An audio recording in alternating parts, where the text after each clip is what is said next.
नमस्सर्वेभ्यः।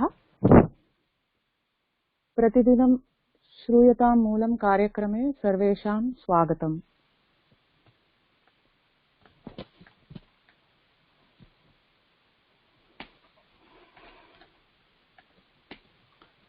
ओंकारेण प्रारम्भं कुर्मः।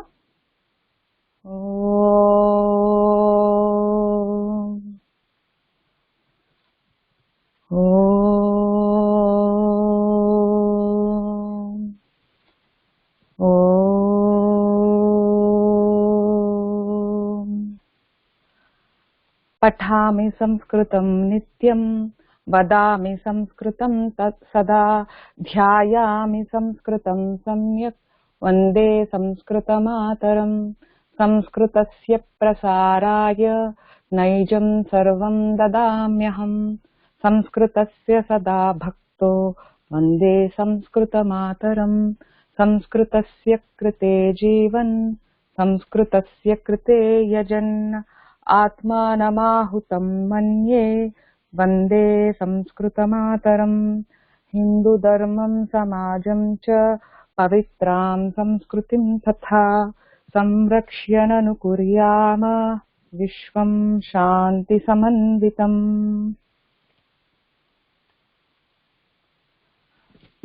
अस्मिन् कार्यक्रमस्य उपक्रमे वयम् 8 श्लोकान् शृणुमः। प्रथमं एकवारं ध्वनिमुद्रणं शृणुमः, अनन्तरं पदानि पश्यामः, श्लोके स्थितानि पदानि पश्यामः, अनन्तरं द्विवारं शृणुमः, पुनः अनुवदामः च। यस्य ज्ञानदया सिन्धोः अगाधस्यानघा गुणाः, सेव्यतामक्षयो धीराः सश्रियै चामृताय च। अद्यतन श्लोकान् प्रति गच्छामः।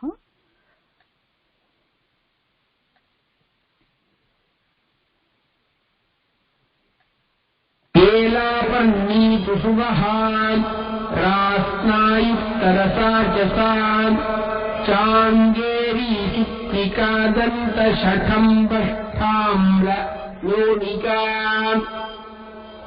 श्लोकस्थानि पदानि पश्यामः। अस्मिन् श्लोके प्रथमम् एलापर्णी इति अर्थे 4 पदानि सन्ति। एलापर्णी सर्वेषां पदानां स्त्रीलिंग एव।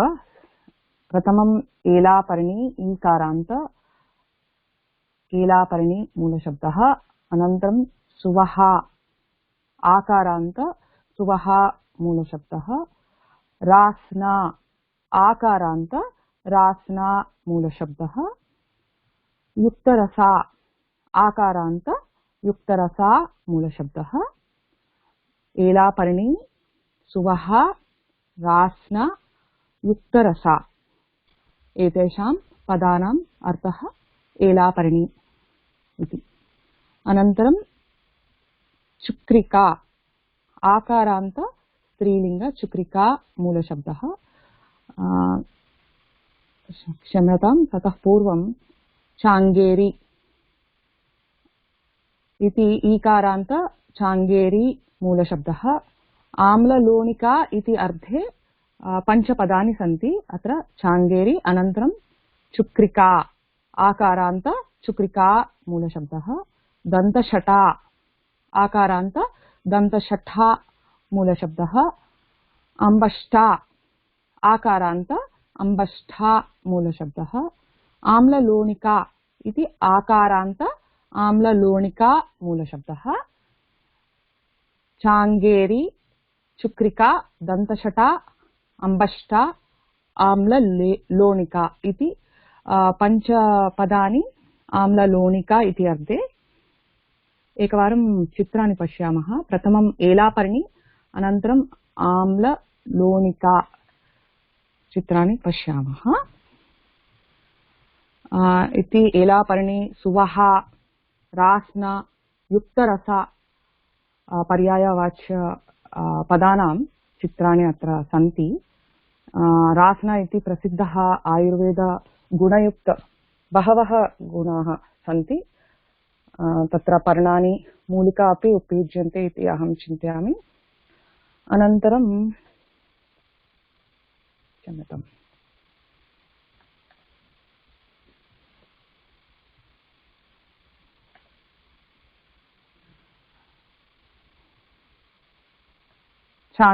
चाङ्गेरी, चुक्रिका, दन्तशटा, अम्बष्टा, आम्ललोणिका इति गार्डन् पर्सलेन् वुड् सुरल् इति प्रसिद्ध वीड्स् गार्डन् प्लांट्स् तत्र चित्राणि सन्ति, सर्वे जानन्ति इति चिन्तयामि। अनन्तरं श्लोकं द्विवारं शृणुमः, अनुवदामः च। रास्नायुक्तरसा च सा चाङ्गेरी चुक्रिका दन्तशठम्बष्ठाम्ललोणिका केलापर्णीतु सुवहान् रास्नायुक्तरसा च सा चाङ्गेरी चुक्रिका दन्तशठम्बष्ठाम्ललोणिका सहस्रवेधी शुक्रोऽम्लवेतसः शतवेद्यपि नमस्कारी गन्धकारी समङ्गाखिरेत्यपि। पदानि पश्यामः, श्लोके स्थितानि। अत्र आम्लवेतसः इति अर्धे 4 पदानि सन्ति, सर्वे पुल्लिङ्गपदानि एव। सहस्रवेधी इति नकारान्तः पुल्लिङ्गशब्द, सहस्रवेधिन् इति मूलशब्दः, अनन्तरं नकारान्त एव शतवेदी इति अपि नकारान्त, शतवेधिन् इति मूलशब्दः। अनन्तरम् अकारान्त पुल्लिङ्गे चुक्रः इति मूलशब्दः, चुक्र इति। अनन्तरम् आम्लवेतसः, आम्लवेतस् मूलशब्दः। सहस्रवेधी, चुक्रः, आम्लवेतसः, शतवेधी, एतेषां पदानाम् अर्थः आम्लवेतसः। अनन्तरं नमस्कारी इति खदिरा इति अर्धे 4 पदानि सन्ति, पुनश्च नमस्कारी ईकारान्त, नमस्कारी मूलशब्द, स्त्रीलिङ्गशब्दमस्ति। अनन्तरं गण्डकारी अपि ईकारान्त, गण्डकारी मूलशब्दः। अनन्तरं समङ्गा, आकारान्त, समङ्गा मूलशब्दः। खदिरा, आकारान्त, खदिरा मूलशब्दः। प्रथमम् एकवारं चित्राणि पश्यामः। अत्र पश्यन्तु, नमस्कारी, गण्डकारी, समाङ्गा, खदिरा इत्युक्ते वयं सर्वे जानीमः, पठितवन्तः इति चिन्तयामि। Shame plant, touch me not, mimosa पुडिका इति यदा वयं स्पृशामः तर्हि पर्णस्थगनं करोति, नमस्कारमुद्रा इव भाति इति कृत्वा नमस्कारी इति अपि पर्यायशब्दः। अनन्तरं सहस्रवेधी, शुक्रः अपि च आम्लवेतसः, शतवेधी इत्युक्ते ब्लाडर् डॉग, तस्य सस्यानां चित्राणि तत्र स्थापितवती, सर्वे पश्यन्तु सम्यक्। अनन्तरं पुनः द्विवारं शृण्मः। सहस्रवेधी शुक्रोऽम्लवेतसः शतवेद्यपि नमस्कारी गण्डकारी समङ्गाखिरेत्यपि। सहस्रवेधी शुक्रोऽम्लवेतसः शतवेद्यपि नमस्कारी गण्डकारी समङ्गाखिरेत्यपि। जीवन्ती जीवनी जीवा जीवनीया मधुस्रवान् कोर्चशीर्षो मधुरकः शृङ्गह्रस्वाङ्गजीवकाः। श्लोकस्थानि पदानि पश्यामः। प्रथमं जीवन्तिका इति अर्थे अत्र 5 पदानि सन्ति।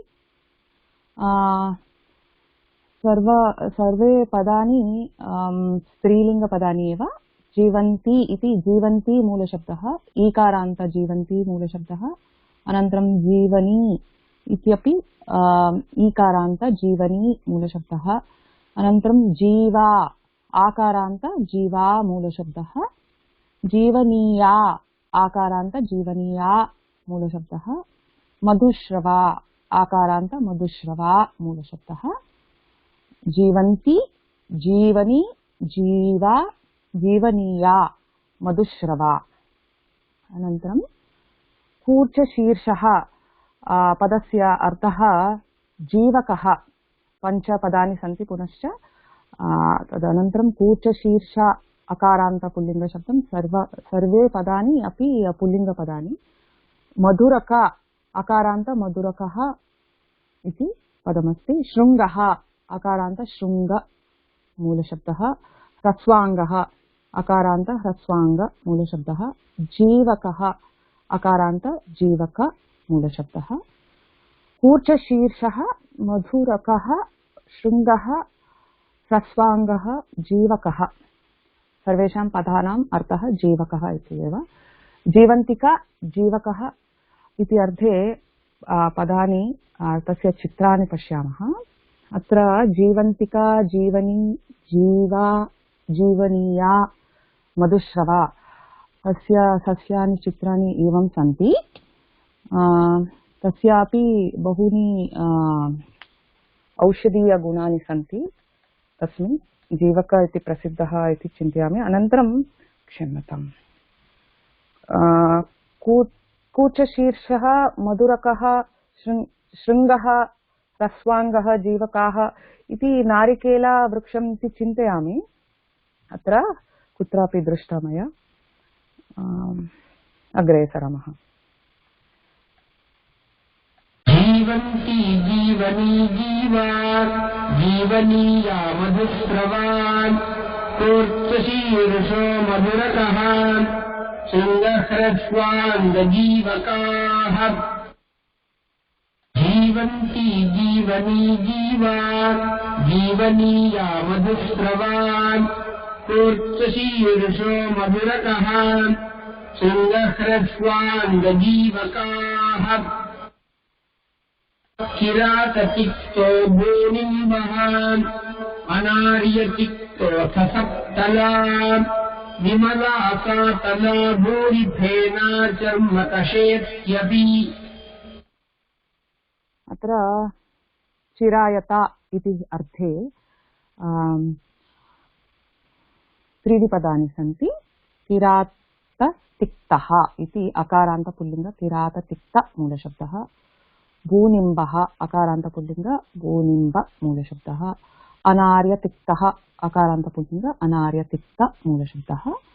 अनन्तरं सप्तला इति अर्थे पञ्चपदानि सन्ति। सप्तला सर्वे पदानि स्त्रीलिङ्गपदानि। आकारान्त सप्तला मूलशब्दः, अनन्तरं विमला आकारान्त विमला मूलशब्दः, सातला आकारान्त सातला मूलशब्दः, भूरिफेना आकारान्त भूरिफेना मूलशब्दः, चर्मकषा आकारान्त चर्मकषा मूलशब्दः। अत्र सप्तला विमला सातला भूरिफेना चर्मकषा, सप्तला अर्धे शब्दाः। एकवारं चित्राणि अपि पश्यामः। किराततिक्तः भूनिम्बः अनार्यतिक्तः इति तस्य सस्यानां चित्राणां तत्र स्थापितवती। अनन्तरं सप्तला विमला सातला भूरिफेना चर्मकषा एवं दृश्यति। किराततिक्तो भूनिम्बः अनार्यतिक्तोऽथ सप्तला विमला सातला भूरिफेना चर्मकषेत्यपि। किराततिक्तो भूनिम्बः अनार्यतिक्तोऽथ सप्तला विमला सातला भूरिफेना चर्मकषेत्यपि। वायसोली स्वादुरसान् वयस्थाथमकूलकः निकुम्भोदन्तिका प्रत्यक्श्रेण्युदुम्बरपर्ण्यपि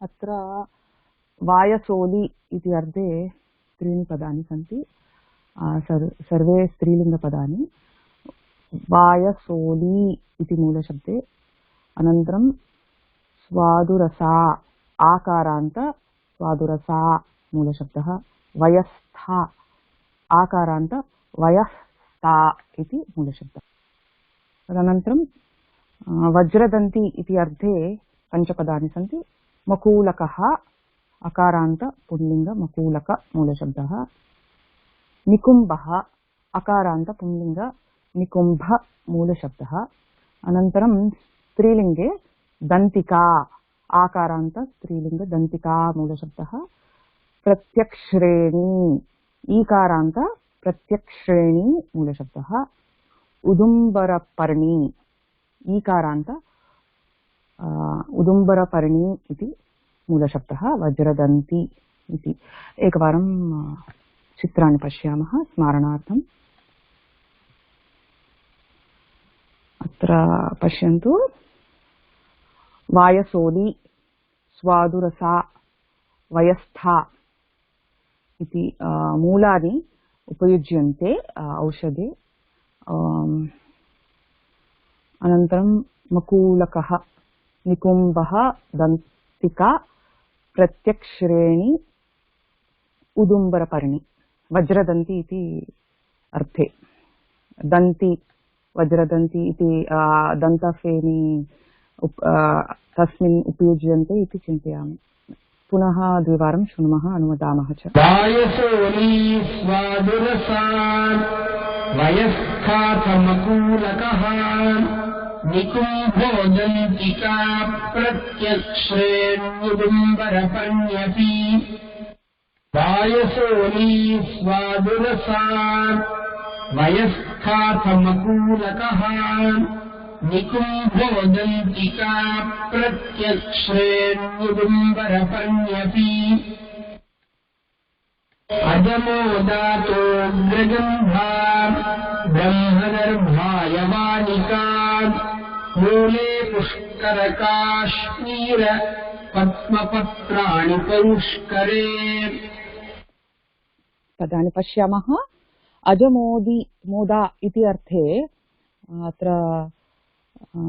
पदचतुष्टयमस्ति अजमोदा आकारान्त स्त्रीलिङ्ग अजमोदा मूलशब्दः उग्रगन्धा आकारान्त उग्रगन्धा मूलशब्दः ब्रह्मदर्भा आकारान्त ब्रह्मदर्भा मूलशब्दः यवानिका आकारान्त यवानिका मूलशब्दः अनन्तरं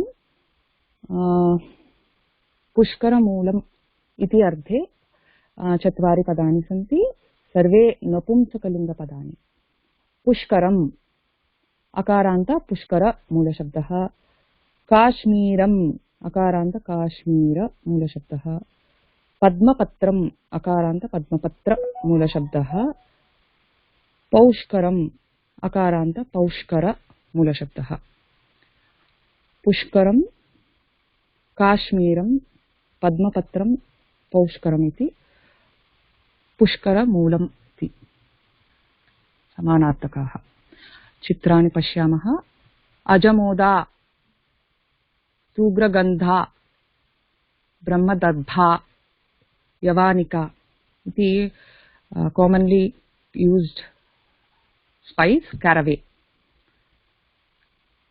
king cumin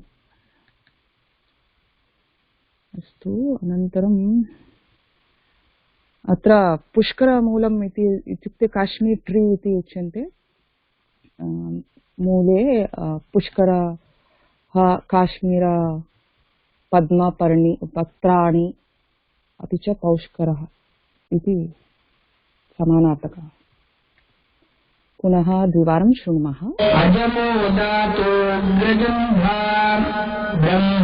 ब्रह्मदर्भायवानिका मूले पुष्करकाश्मीर पद्मपत्राणि परुष्करे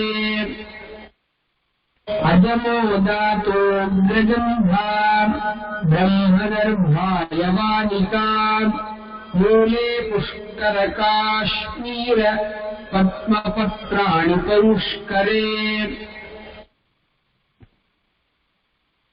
अन्यथातिचरा पद्मा चारटी पद्मचारिणी काम्पिनीयः कर्कशश्चन्द्रः रक्ताङ्गो रोचनीत्यपि। अत्र पञ्चपदानि सन्ति। पद्माकः इति अर्थे सर्वे स्त्रीलिङ्गपदानि एव। अव्यधा आकारान्त अव्यथा मूलशब्दः। अतिचरा आकारान्त अतिचरा मूलशब्दः। पद्मा आकारान्त पद्मा मूलशब्दः। चारटी ईकारान्त चारटी मूलशब्दः। पद्मचारिणी ईकारान्त पद्मचारिणी मूलशब्दः। अव्यथा अतिचरा पद्मा चारटी पद्मचारिणी सर्वे पद्माकः इति समानार्थकपदानि। अनन्तरं रोचनी इति अर्थे पञ्चपदानि सन्ति। काम्पिल्यः अकारान्त पुंलिंग काम्पिल्य मूलशब्दः। कर्कशः अकारान्त पुंलिंग कर्कश मूलशब्दः। चन्द्रः अकारान्त पुंलिंग चन्द्र मूलशब्दः। रक्ताङ्गः अकारान्त पुंलिंग रक्ताङ्ग मूलशब्दः। रोचनी इति ईकारान्त रोचनी मूलशब्दः। अत्र रोचनी इति अर्थे काम्पिल्यः कर्कशः चन्द्रः रक्ताङ्गः रोचनी पञ्चपदानि सन्ति। एकवारं चित्राणि पश्यामः।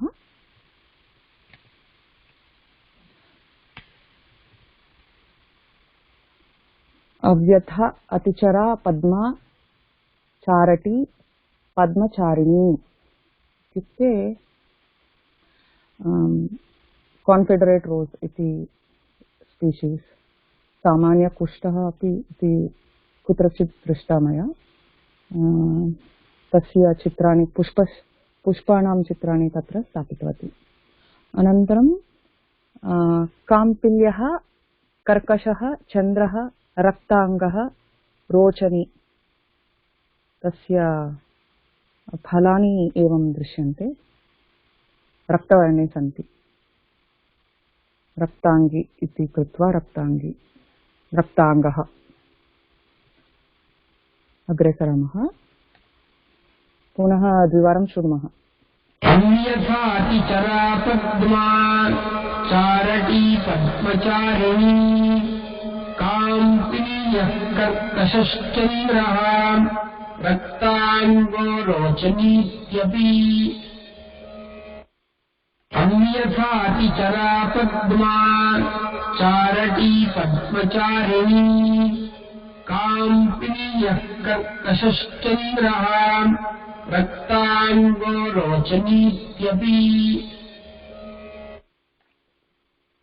प्रपुन्नादत्वेणगजः दद्रुघ्नश्चक्रमर्दकः पद्माट उरणाख्यश्च फलाण्डुस्तु सुकन्दकः।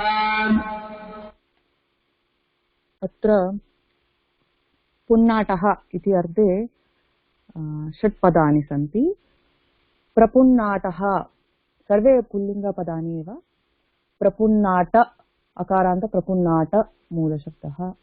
अनन्तरं एळगजः अकारान्त एळगज मूलशब्दः।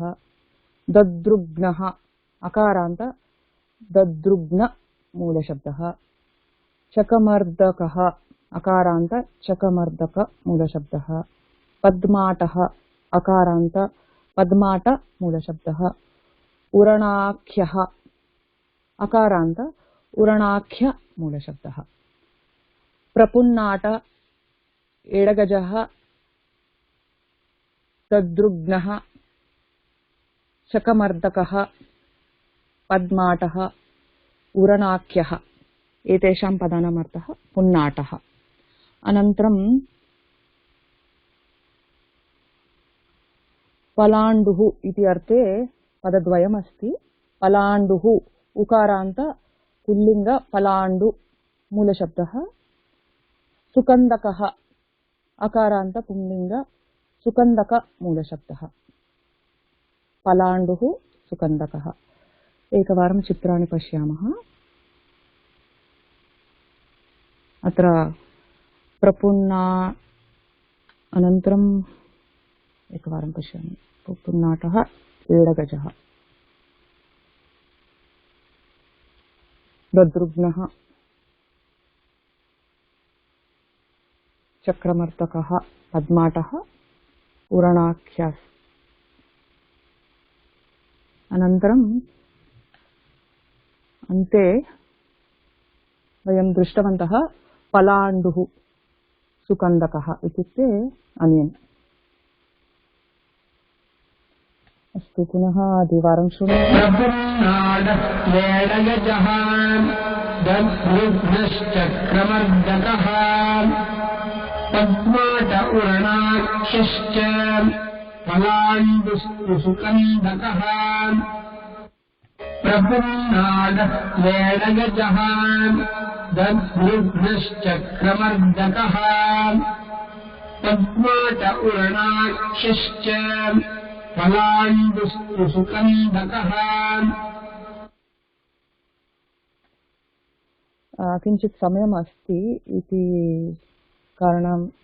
कारणतः एकवारं पुनः चित्राणि पश्यामः केवलम्।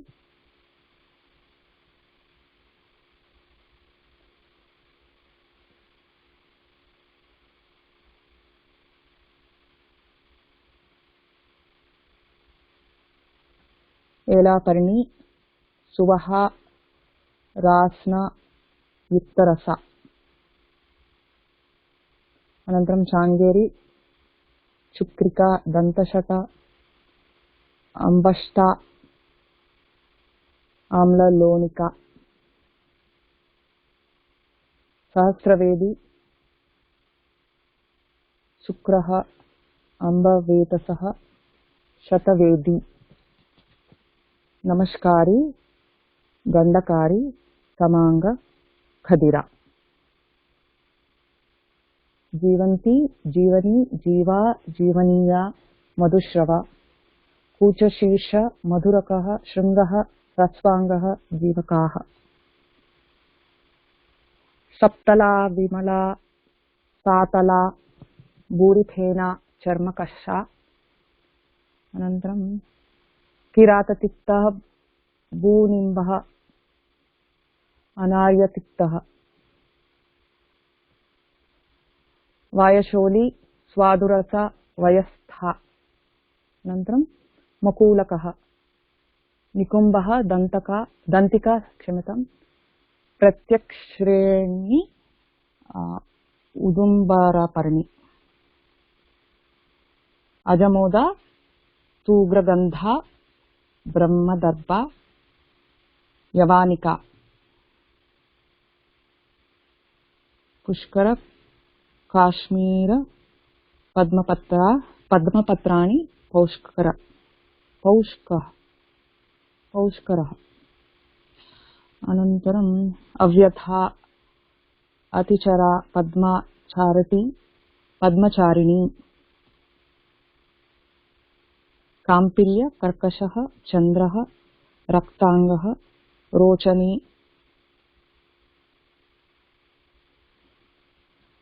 प्रपन्नाडस्त्वेडगज अहं चिन्तयामि। दद्रुग्न क्रमतकः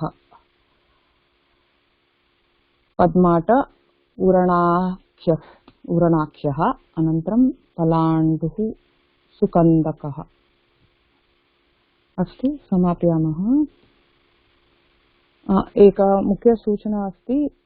March 20th was celebrated as World Storytelling Day. कृपया सर्वे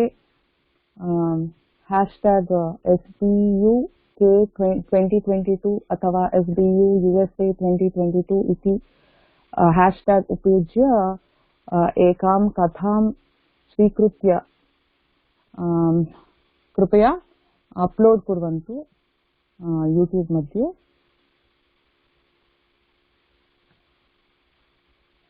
Video record any story in Sanskritam and upload in your own YouTube channel using those hashtags.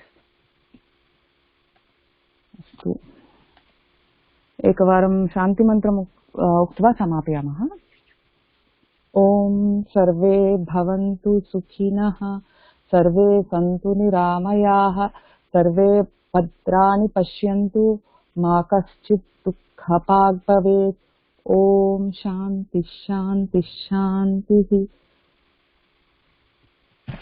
धन्यवादः महोदय, बहु उत्तम चित्राणि दर्शयतु। धन्यवादः। धन्यवादः भगिनी, बहु धन्यवादः।